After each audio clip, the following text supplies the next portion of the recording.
Hey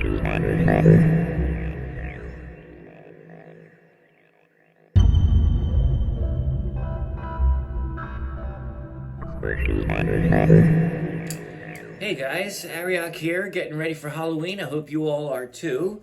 I haven't been doing much video-wise lately because I've been doing some shows with the horror punk crowd, and but on this week's edition, I thought we would talk about the only cuff I've gotten recently, and that is the Chubbs.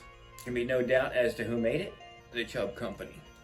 I didn't know much about the Chubb Company until I looked up in this great book, the section on Chubbs. For example, it says that they were founded in 1804, which is pretty cool.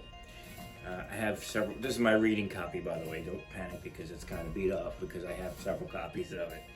And let's see, it talks about, shows you the different kinds that came out and the different inserts. Like I said, for these guys, apparently there was at least 3 versions of it, 3 sizes.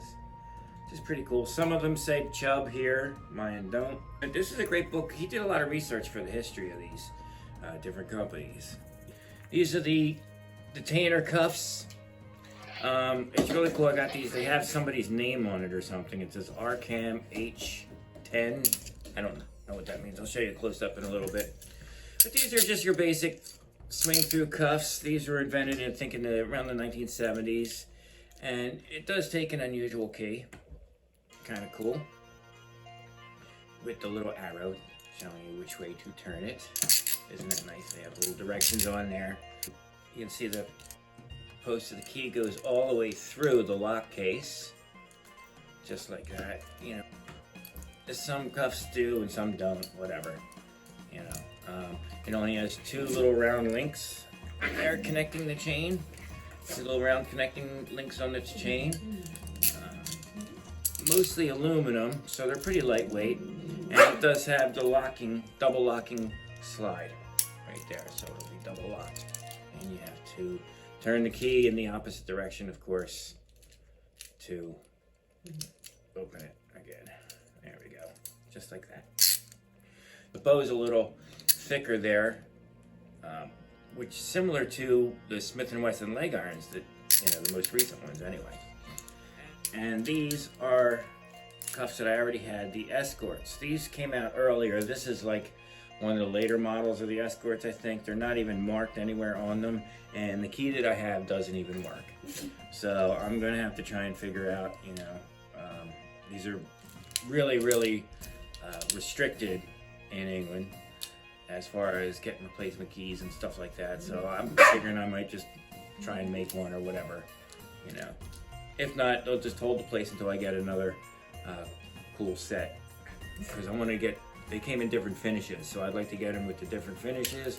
And some of them had inserts for smaller wrists, and, you know, just different variations that I'd like to get. But so far, this is the only one I have, and I'll consider that a placeholder. I have something else Chubb related in my collection besides just the handcuffs. And that is something really cool that I've had for a while. Now, I picked this up at a flea market, and you'll see why I got it in a second. What it is, it's a bank, okay? And it's in the shape of a house, but not just any house.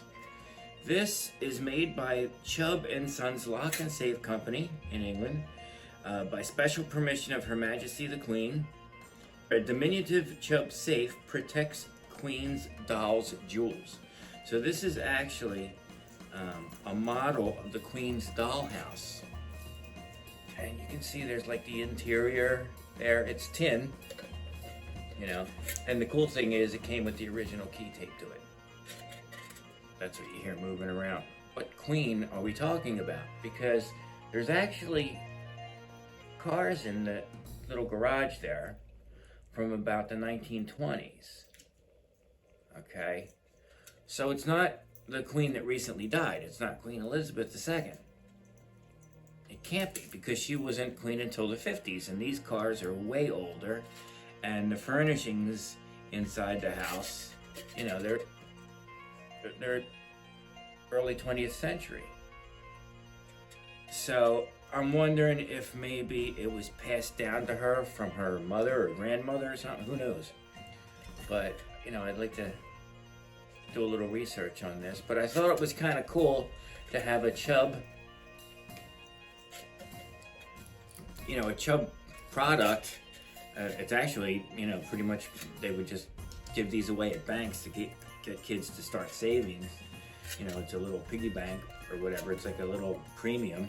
But I thought it was pretty cool because it's, you know, Chubb. So anyway, I hope you enjoyed this edition of Off the Cuff. Stay cool, be safe, and have a good time, and happy Halloween. We'll see you all again next time.